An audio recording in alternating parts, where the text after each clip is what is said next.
Can I introduce you to an essential book? The Book of Silence by Sarah Maitland. I do recommend it.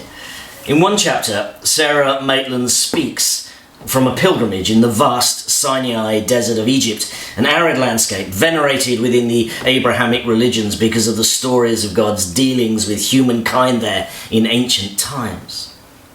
Maitland reflects on the great pure silence of the desert in which she stands, and she says some words that have been imprinted on my mind since I first read them 10 or so years ago. She says this: "In the desert, I started to think that perhaps silence is God.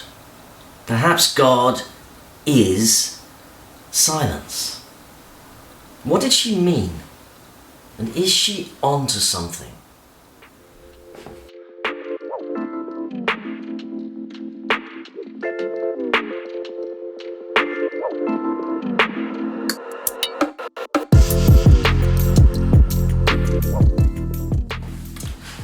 In 2005, myself and two colleagues had flown down to Morocco on work-related matters.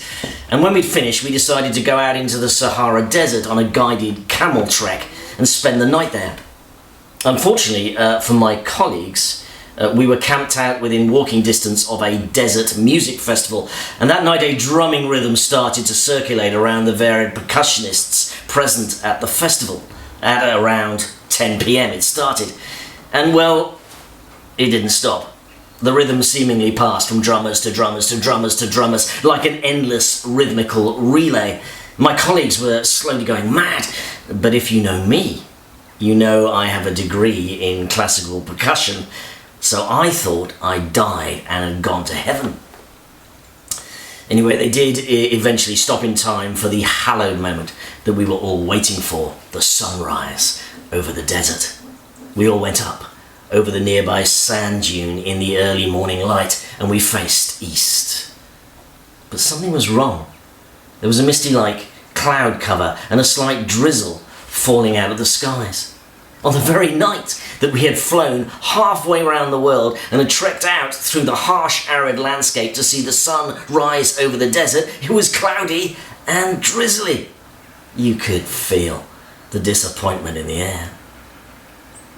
But then, for me, something very special happened.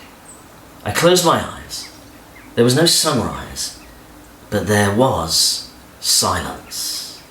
The great, pure, vast silence of the desert. And I somehow, mysteriously in that moment, profoundly encountered and connected with the silence. It was a lucid glimpse of the infinity from which we came, in which we are now enfolded, and to which one day we will return. I suddenly deeply understood Thomas Merton's words, "We are children of the unknown." The Jewish poet Edmund Jabez expresses it like this: "In the desert, you become silence.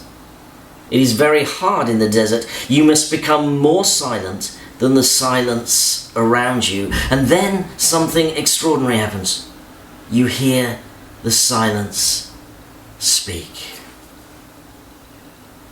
The ancient story of Elijah's flight into the wilderness of the Sinai desert vividly illustrates this.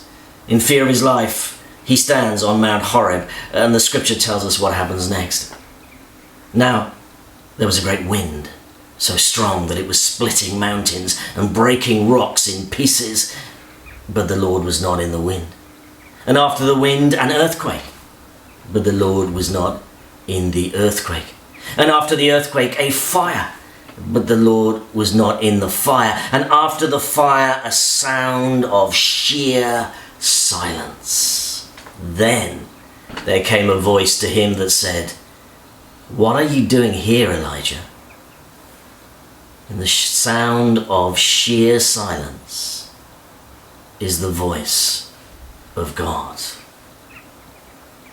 There is then a sense that God is silence. Perhaps if we were to speak in experiential terms, then it is true to say that God is just the other side of silence. Silence, then, is the rendezvous.